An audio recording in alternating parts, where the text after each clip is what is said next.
Shalom, saudara terkasih di dalam Tuhan. Kita akan kembali merenungkan firman Tuhan. Namun sebelum itu kita akan sama-sama berdoa. Tuhan, terima kasih kami boleh bersama-sama merenungkan firman Tuhan. Dalam nama Tuhan Yesus kami berdoa, bersyukur. Amin. Kasih yang mampu mengubah dunia. Yohanes 13 ayat 34 sampai 35 mengatakan demikian firman Tuhan. Aku memberikan perintah baru kepada kamu, yaitu supaya kamu saling mengasihi sama seperti aku telah mengasihi kamu, demikian pula kamu harus saling mengasihi. Dengan demikian semua orang akan tahu bahwa kamu adalah murid-muridku, yaitu jikalau kamu saling mengasihi. Saudara terkasih, ayat ini diucapkan oleh Yesus pada malam terakhir sebelum ia disalib. Saat itu Yesus baru saja membasuh kaki murid-muridnya. Sebuah tindakan yang biasanya dilakukan oleh seorang hamba kepada tuannya. Di tengah-tengah ketegangan malam itu, Yesus tidak menekankan soal kekuasaan, tetapi dia menekankan tentang kasih. Ia memberi perintah baru, bukan hanya mengasihi sesama, tetapi mengasihi seperti ia telah mengasihi. Artinya kasih yang Yesus maksud adalah kasih yang rela berkorban. Kasih yang memberi tanpa pamrih. Kasih yang tetap setia meski dikhianati. Yesus tahu bahwa dunia tidak akan mengenal kita lewat simbol-simbol agama, tetapi lewat kasih yang nyata. Ada sebuah kisah nyata tentang seorang siswa Kristen yang terus diejek oleh teman-temannya karena imannya. Namun setiap kali diejek, ia tidak membalas. Ia justru menolong teman-temannya yang mengejeknya ketika mereka dalam kesulitan belajar. Suatu hari, salah satu dari temannya bertanya, "Kenapa kamu tetap baik padaku, padahal aku sering jahat kepadamu? Aku sering membuli kamu."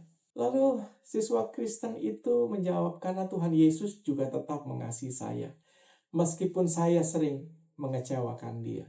Beberapa waktu kemudian teman yang mengejek itu mulai berubah, bahkan ikut bersama beribadah.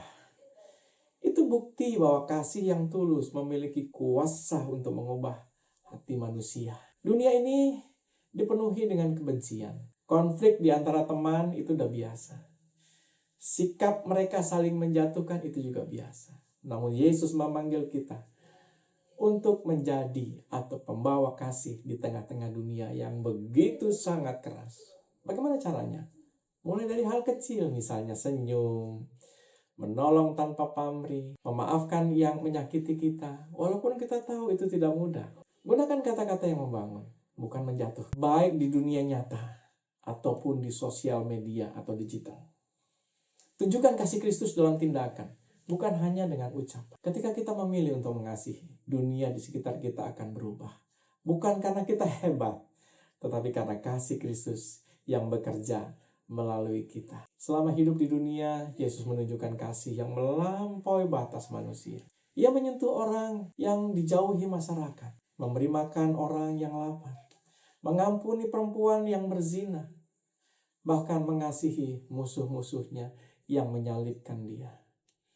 Ketika dunia berkata balas dendam itu wajar, Yesus berkata justru, kasihilah musuhmu dan berdoalah bagi mereka yang menganiaya kamu. Matius 5 ayat 44. Kasih Yesus bukan sekadar perasaan, tetapi tindakan yang mengubah hati orang lain.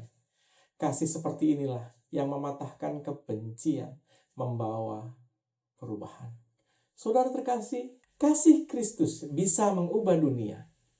Mulai dari kita yang memilih untuk mengasihi, bukan membalas jahat dengan jahat. Dunia tidak butuh lebih dari banyak kata-kata kebencian, tapi butuh lebih banyak tindakan nyata, yaitu kasih. Amin. Mari kita berdoa. Tuhan, dunia di sekeliling kami bisa berubah karena Tuhan menggunakan kami untuk mengubahnya. Beri kami pertolongan untuk melakukannya, supaya dunia di sekeliling kami berubah, karena perubahan itu terjadi oleh Tuhan sendiri melalui kami. Terima kasih Tuhan, dalam nama Tuhan Yesus kami berdoa. Amin.